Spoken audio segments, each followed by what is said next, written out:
Muy buenas tardes, soy Marilyn Renfeld, soy antropóloga y docente de la Universidad Católica del Paraguay. Soy miembro de la Sociedad Científica y es un honor para mí participar en la Noche Iberoamericana de Investigadores.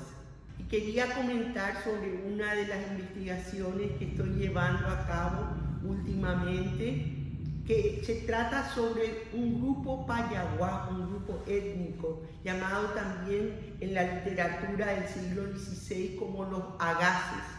Era un grupo de indígenas que vivían en los ríos, fundamentalmente de norte a sur del río Paraguay y también parte del río Ipané. Estos grupos vivían en las islas flotantes que existían en el río Paraguay, y su principal característica era unas enormes canoas con que recorrían los ríos, pescaban y también luego de la llegada de los españoles presentaron unas luchas y batallas muy fuertes contra la invasión española y contra la conquista. En realidad es uno de los grupos indígenas que nunca se sometió al yugo español y tampoco al paraguayo hasta prácticamente ser decimado, ¿no? En este momento no existe ya ese grupo en nuestro país, aunque algunos dicen que aquí cerca de las cercanías de la Chacarita, un lugar marginal de la ciudad de Asunción, existen todavía algunos referentes descendientes de los payaguá, o por lo menos se reconocen como tales.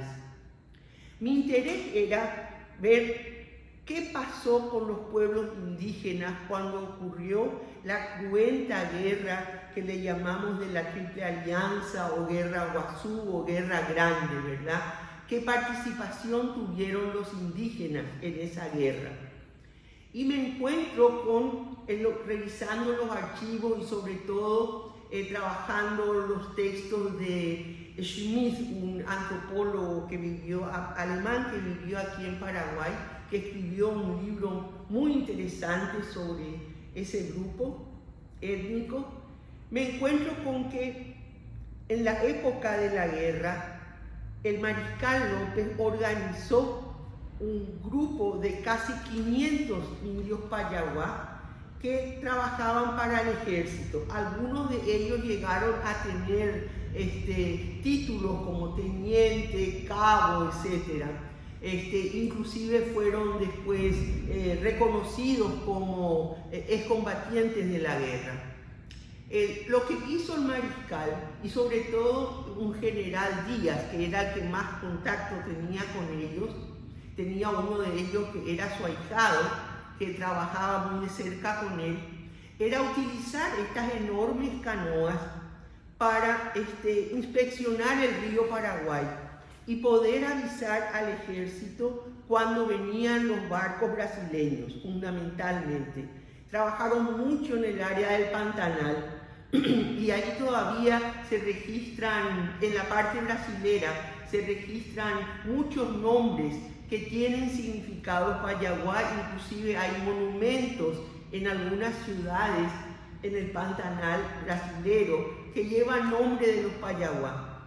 Estos payaguá pelearon en esa guerra con mucho interés, ¿verdad?, de cooperar con el ejército. Yo no sé si era realmente una cuestión de patriotismo o simplemente, como dice la doctora Susnik, el ethos guerrero de este pueblo, que les interesaba mucho las batallas, ¿verdad? Les interesaba la guerra. Fueron famosos durante la colonia en asaltar Asunción, asaltar los pueblos españoles, robar cuanto podían, ¿verdad? Tomar esclavos y luego negociar con los españoles para la entrega otra vez de los esclavos y conseguir comida. Entonces eran conocidos como muy belicosos. Inclusive en el Paraguay de hoy, la gente cuando va a hablar de alguien que va a traicionar o que te va a decir una palabra y luego te va a traicionar y no va a cumplir su palabra, dicen es un trato payaguá. Muestra un poco también el racismo y los prejuicios que hay en nuestra sociedad hacia los pueblos indígenas.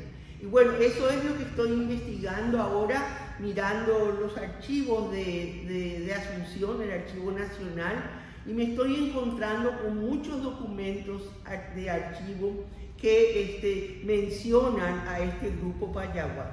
Es en realidad la primera vez que me encuentro con documentos tanto del Ministerio de Defensa como de los archivos que muestran que el gobierno de ese entonces reconocía a estos payaguá como partes del ejército paraguayo.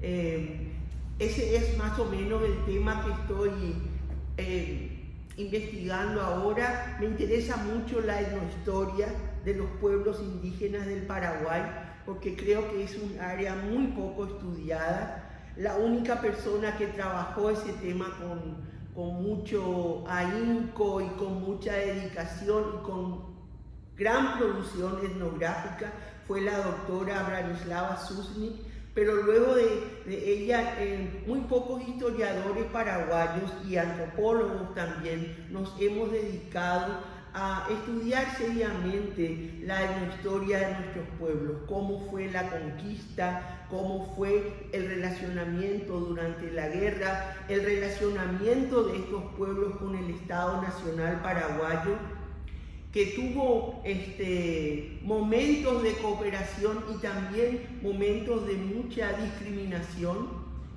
Carlos Antonio López, uno de nuestros presidentes, fue el primero que los declaró ciudadanos paraguayos, pero al mismo tiempo declaró que ninguno de ellos podía poseer tierras del Estado.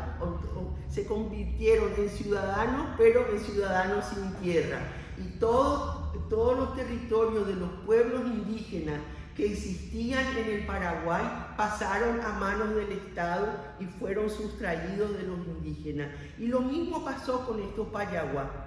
De estos 500 que pelearon en la guerra, dice Schmidt que solo unos 70 sobrevivieron y vivieron acá en la zona de la Chacarita de Asunción, en un pequeño lugar que el general Caballero les dio, Bernardino Caballero, les dio como premio por haber participado en la guerra. Entonces, esa es la historia de los pueblos indígenas y la Guerra Grande. Muchas gracias.